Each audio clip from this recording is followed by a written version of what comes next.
This has been something else today. I've enjoyed this. You used the right words. It's been liberating. Yeah. Liberating.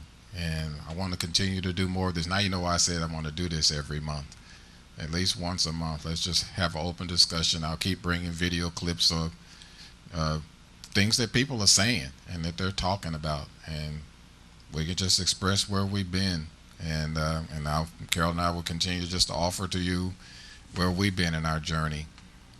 Harrisburg is a different place. I want to commend every single one of you Seriously. born and raised here Oh or my been living God. here a long time.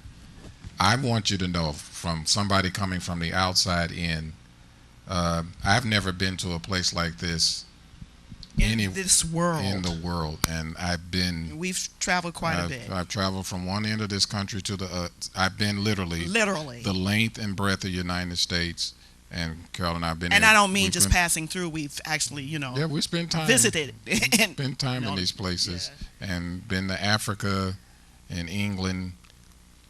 We've been in some tough places, but there is no place at all like the mindset that exists here, that control.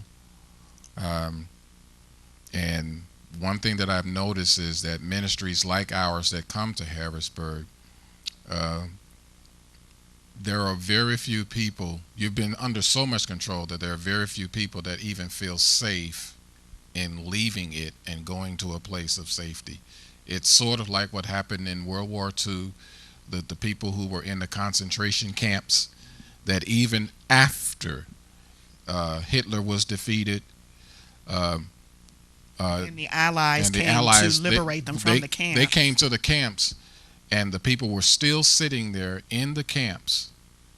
No guards.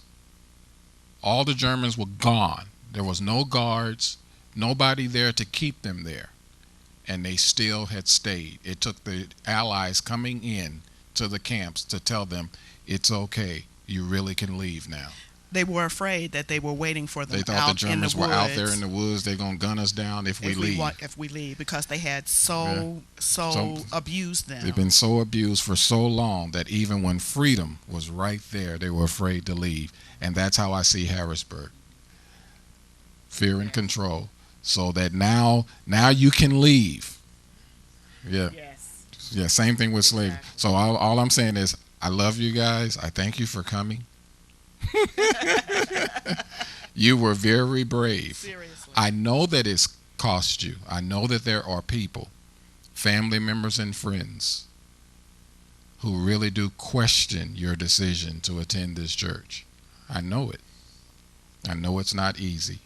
And so that's why Carol and I are always very grateful and very thankful that you come.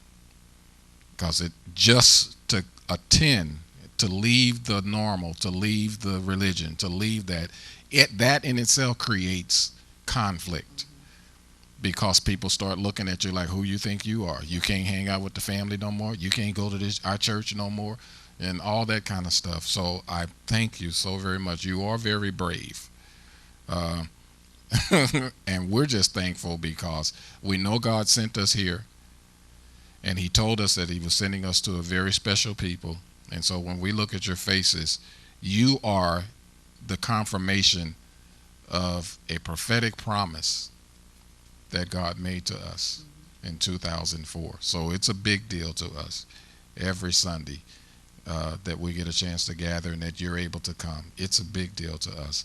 It's not just the typical church thing of, I want you to come and support. No, we're always looking from the standpoint of, God, you sent us here. You promised that there was going to be some people, some special people that we would be able to do this with. It's never been in our mind of us coming just to minister to you. In our mind, it's us coming together, finding our places, and then together as a church body, as a team, reaching out to this city.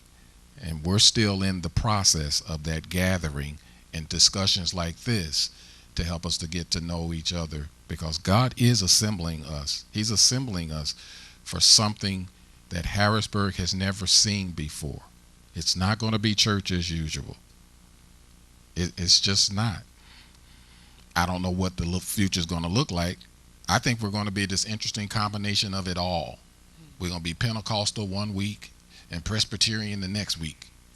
But it'll be such an incredible combination of expressions, music or dance or drama, things going on with children and teenagers. Nobody will be able to categorize it. And it'll be because for I won't dare say the first time, but for one of the few times in this city, you'll get a chance to see a more full expression of the body of Christ.